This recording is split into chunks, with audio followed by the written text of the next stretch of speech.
L'Égaré de Donato Carisi. Traduit de l'italien par Anaïs Bouteille-Bocobza. Lu par Antoine Thomé.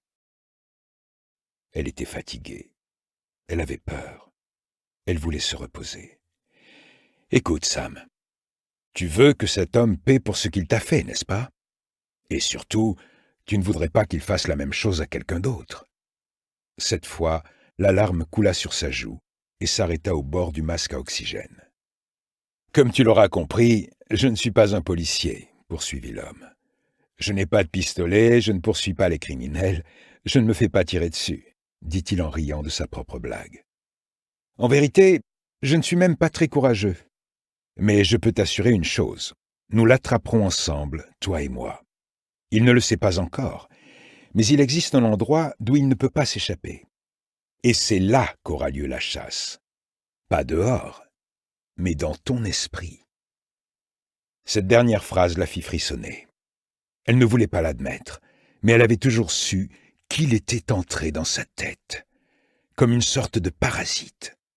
« Qu'est-ce que tu en dis? Tu me fais confiance ?» Elle réfléchit un instant, puis lui tendit la main. Green approuva cette décision d'un signe de tête, puis lui rendit le tract. « Bravo, ma petite fille !»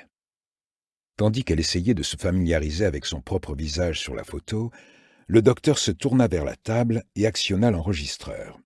« Quel âge as-tu, Sam? »« Je ne sais pas, » dit-elle en observant la photo. « 13 ? 14 ? Sam, as-tu une idée de combien de temps tu as passé dans le labyrinthe? » Elle secoua la tête. « Je ne sais pas. » Le docteur Green nota quelque chose. « Tu es sûr que tu ne reconnais rien de toi sur cette photo? »« Mes cheveux ?» dit-elle en se caressant une mèche. « Je les adore.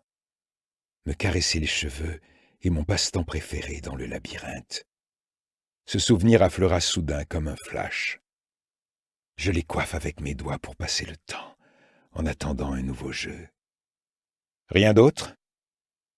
Je voudrais un miroir, mais il ne veut pas m'en donner. Elle fut saisie d'un doute. Je suis jolie? Demanda-t-elle craintivement. Oui, confirma l'autre avec tendresse. Mais je vais être sincère avec toi. Je sais pourquoi il interdisait les miroirs. Je voudrais que tu te tournes vers le mur sur ta gauche et que tu le découvres toi-même. Dans le silence qui suivit, Samantha n'entendit que sa respiration qui s'accélérait, une recherche haletante d'oxygène. Elle regarda le docteur Green dans les yeux pour comprendre si elle devait avoir peur, mais il avait l'air imperturbable. Elle comprit qu'elle ne pourrait éviter cette épreuve. Alors elle tourna la tête sur l'oreiller.